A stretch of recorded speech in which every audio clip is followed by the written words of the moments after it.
आजच्या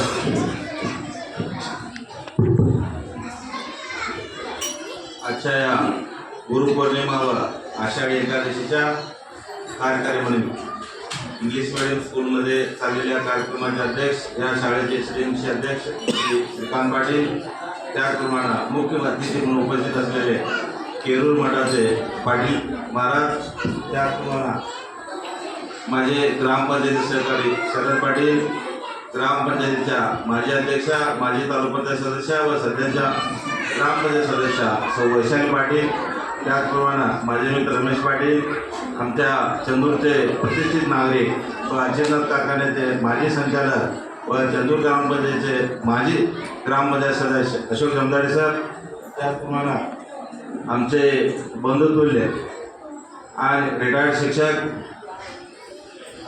गणपती भोसले सर, त्याचप्रमाणे आमच्या JRMS हायस्कूलचे assistant teacher Arun Patil sir व ह्या शाळेचे आताच म्हणजे खाली गेलेले SDMC उपाध्यक्ष भागवत पाटील, त्याचप्रमाणे ह्या शाळेचे HM शापूर सर, ह्या शाळेच्या सर्व शिक्षिका शिक्षक वर्ग व या कार्यक्रमासाठी खास करून उपस्थित असलेले आमच्या शाळेतील विद्यार्थ्यांचे पालक व भगिनी, त्यांचं सगळ्यांचं तिथं मी स्वागत करून एक दोन शब्द मी आज इथं बोलू इच्छितो.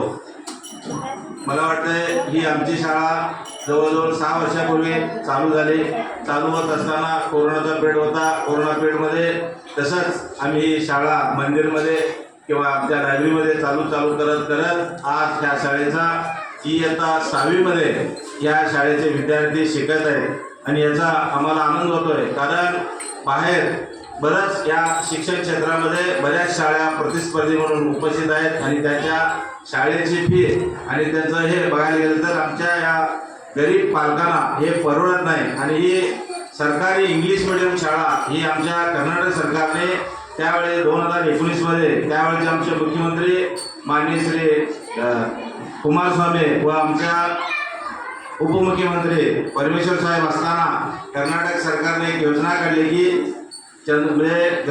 कर्नाटकामधील ह्या ज्या बंद पडत आलेल्या शाळा, ह्या शाळांमध्ये जर विद्यार्थी कमी असतील तर तिथं इंग्लिश मिडियम शाळा चालू करायचा त्यांनी निर्णय घेतला. आणि त्यावेळेला चिकोडी तालुक्यामध्ये 3च शाळा ह्या मंजुरीला आलेल्या होत्या. त्यातील आमच्या चंदूर गावामार्फत आम्ही आमचे नेते माननीय आमदार प्रकाशअण्णा विखुर व आमचे आवडते आमदार गणेशअण्णा विखुर यांच्याकडं मागणी केल्या व त्यांनी ताबडतोब आम्हाला चंदूरला ही इंग्लिश मिडियम शाळा मंजूर करून दिली व आज ही आमच्या सगळ्यांची मुलं या शाळेमध्ये शिकत आहेत. आणि ह्या शाळेत शिकत असताना ज्या आता मुलांना आमच्या वर्गामध्ये मुलांची संख्या कमी असेल पण मुलांची शिक्षणाची क्वालिटी ही चांगली होत आहे. कारण आपल्या पालक लोकांना पण हे समजत आहे की बऱ्याच शाळेचे विद्यार्थी एकमेकांच्या आता संगडे असतात. त्या शाळेच्या विद्यार्थ्यांना आता ही आता पहिलीमध्ये असते दुसरीमध्ये असते ते शिकत असताना त्या शाळेच्या विद्यार्थ्यांनी आमचा विद्यार्थी असेल तुम्ही ज्यावेळी हे बघेल त्यावेळेला तुम्हाला वाटेल की या आमच्या शाळेचा विद्यार्थी नक्कीच 1-2 पावलं सरस असणार आहे. कारण त्याचं एफर्ट हे आमच्या शाळेचे सर्व शिक्षक घेत आहेत. आणि ह्या शाळेसाठी जे आता अतिथी शिक्षकांचा प्रश्न होता त्याच्यामध्ये 2 अतिथी शिक्षक आता सरकारने दिलेत. अजून एक अतिथी शिक्षक इथं येणार आहे. आणि इथं जी शाळेची मुलं म्हणजे ज्या पालकांची मुलं या शाळेमध्ये शिकतील त्यांना नक्कीच चांगल्या पद्धतीचं शिक्षण द्यायचा प्रयत्न आम्ही सगळ्या म्हणून करायला आहे. परवाच शापूर सरने एक मीटिंग घेतली की गेल्या वर्षी आम्ही घेतलेली शाळेची गाडी लहान वाटलेली मुलांना म्हणजे यायला जायला त्याचा त्रास व्हायला आहे. त्याच्यासाठी सुद्धा आम्ही एक योजना आखली. आता एक ज्या आता आमच्या गव्हर्नमेंटच्या केअरसाठी बस आहेत त्या मिनी बसच घ्यायचं आम्ही ठरवलं आहे. या 15 ते महिन्यामध्ये ती मिनी बस आम्ही घेऊन या शाळेत एकदमच मुलं येतील आणि एकदमच मुलं जातील असा इथं मी तुम्हाला आश्वासन देतो. व आमचे नेते माननीय आमदार प्रकाशअण्णा विखुर गणेशअण्णा विखुर हे आम्हाला काम करला. त्यांनी काय म्हणजे मागे सरले तर आम्ही त्यांना काम करून घ्यायला पण कमी पडत नाही. तुम्ही पालकांना एक माझी नम्र विनंती आहे की मुलं जी शाळेत शिकतात सर जे होमवर्क देतात ते तुम्ही घरात त्यांचं होमवर्क करून घ्या.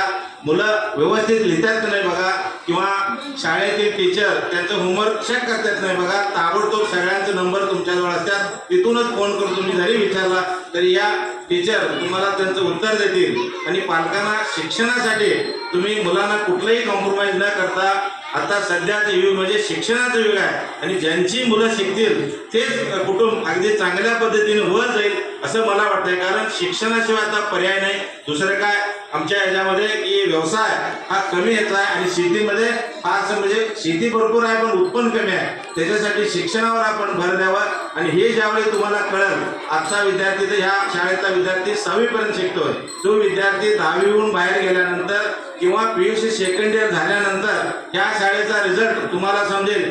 कारण त्या मुलांच्यासाठी भरपूर तिथं म्हणजे विद्यार्थी कॉम्पिटिशनला असणार आहेत आणि इथं जे त्यांना तुम्ही फाउंडेशन हे आमचे सर्व शिक्षक करून देतात, त्या फाउंडेशनच्या एज्युकेशनच्या जोरावरच ही मुलं नक्की चंदूरचं आणि तुमच्या पालकांचं नाव काढतील असं मी सांगून ही जी आता आषाढी एकादशीचं जे आज तुम्ही प्रात्यक्षिक केला, कारण हिंदू सण हे आपल्या लहान मुलांना सगळ्यांना समजायला पाहिजेत आणि एक चांगला योगायोग तुम्ही घडवून आणलाय आणि ह्याच्यासाठी मी सगळ्या शिक्षकांना अभिनंदन करतो व मी एवढंच एक सरांना विनंती करतो की ही आमची शाळा मला वाटतंय अजून 1-2 वर्षांना 100 वर्षाची शाळा होणार आहे आणि 100 वर्षे त्या शाळेतील विद्यार्थी जे शिकून गेले त्यांचा म्हणजे माजी विद्यार्थ्यांचा या मेळावा या शाळेमध्ये त्यांनी भरावा. कारण आमची ही शाळा 100 वर्षाची आहे. मी सुद्धा या शाळेचा विद्यार्थी आहे. 1973 पासून 1980 पर्यंत मी या शाळेचा विद्यार्थी आहे. मी या शाळेतच पहिलीपासून 7वी पर्यंत शिकलोय आणि ह्याचा मला अभिमान आहे की माझी शाळा म्हणून मी या शाळेकडे लक्ष देतोय.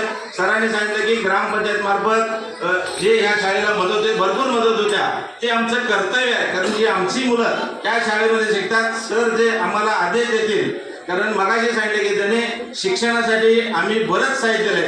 कारण ह्या वेळेला आमच्या गावचा म्हणजे अमृत ग्राममध्ये ग्रामपंचायतमध्ये आमच्या गावचा समावेश झाला होता आणि त्याच्यामध्ये मुलांच्या शिक्षणासाठी प्रयोगशाळा परत खेळाचं साहित्य हे आम्ही त्यावेळेला दिलो. त्याच्यानंतर सरांनी एक मागणी केली, लॅपटॉप पाहिजे म्हणजे लॅपटॉप पण दिला.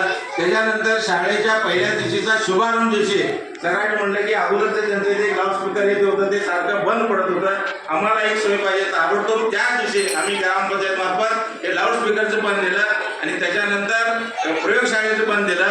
आणि हे देत असताना मला आनंद होतोय की इथं मुलं आमची चांगल्या पद्धतीने शिकायल्यात आणि हे सर अगदी चांगल्या पद्धतीनं त्यांची काळजी घ्याल्यात आणि पालक लोकांना जी शंका आहे ती ह्या सगळ्यांना तुम्ही कधीही विचारू शकताय आणि तुमच्या मुलात काय दोष आहे तुम्ही आणि शिक्षक मिळून जर ते निराकरण केला तर नक्कीच मुलं ही चांगल्या पद्धतीनं 1 नंबरची क्वालिटी म्हणजे 100 पैकी 100 मार्क घेणारी मुलं या शाळेत तयार होतील आणि हे तुम्ही आम्ही सगळ्यांनी मिळून घडवून त्या शाळेचं नाव वर काढवा. ही शाळा चांगल्या पद्धतीने चालवा एवढं मी सांगून माझं 2 शब्द बोलतो. जय हिंद जय महाराष्ट्र.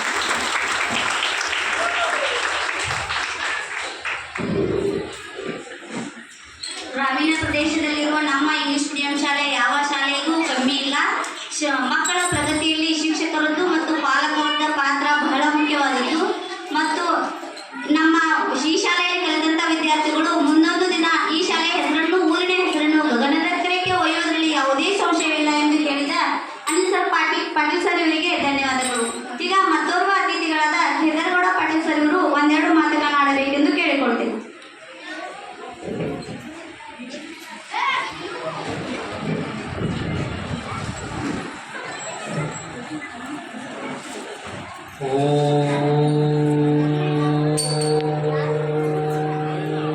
पूज्यमूलो गुरुपादं ध्यानमूलो गुरुमूर्तिं मंत्रमूलो गुरुवाक्यं मुक्तिमूलो गुरुकृपा तस्मै श्री गुरुवे नमः.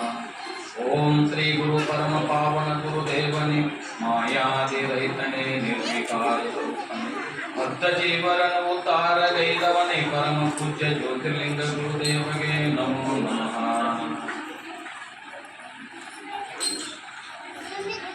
ಶ್ರೋತ್ರಿಯ ಬ್ರಾಹ್ಮಣಿತ ಸದ್ಗುರು ಆರಾಧ್ಯ ದೇವರಿಗಿರ್ತಕ್ಕಂಥ ಚರಣಾರಂಗಗಳಿಗೆ ಗೌರವವನ್ನು ಸಲ್ಲಿಸಿ ಪರಂಪರೆ ನೆಗೆಯುತ್ತಾ ಜಗಜ್ಯೋತಿ ಬಸವಣ್ಣವರ ನೆಗೆಯುತ್ತಾ ಆಧಾರಷ್ಟಾನುಭೂತಿಯಾಗಿರ್ತಕ್ಕಂಥ ವಿಠ್ಠಲನ ತಾಯಿಯ ಶ್ರೀ ಚರಣಾರಂಗಗಳಿಗೆ ಗೌರವವನ್ನು ಸಲ್ಲಿಸಿ ಯಾವ ಚಂದ್ರೂರು ಗ್ರಾಮದ ಇಂಗ್ಲಿಷ್ ಮೀಡಿಯಂ ಶಾಲೆಯಲ್ಲಿ ಇವತ್ತು ಗುರುಪೂರ್ವ ನಿಮಿತ್ತ ಹಮ್ಮಿಕೊಂಡಿರ್ತಕ್ಕಂಥ ಈ ಪುಣ್ಯವಾಗಿರ್ತಕ್ಕಂಥ ಕಾರ್ಯಕ್ರಮದ ಅಧ್ಯಕ್ಷರಾಗಿ ವಹಿಸಿರ್ತಕ್ಕಂಥ ಅನಿಲ್ ಪಾಟೀಲ್ ಶರಣಗೀತ ಶರ್ಮ ತಿಳಿಸುತ್ತಾ ವೇದಿಕೆ ಮೇಲೆ ಉಪಸ್ಥಿತ ಅವರಿವರ ಎನ್ನದೆ ಗ್ರಾಮ ಪಂಚಾಯತ್ ಸದಸ್ಯರಾಗಿರ್ತಕ್ಕಂಥ ಗುರುಮಾತೆಯವರಿಗೆ ನೀಡ್ತಕ್ಕಂಥ ಶರಣ ಅವರಿವರ ವೇದಿಕೆ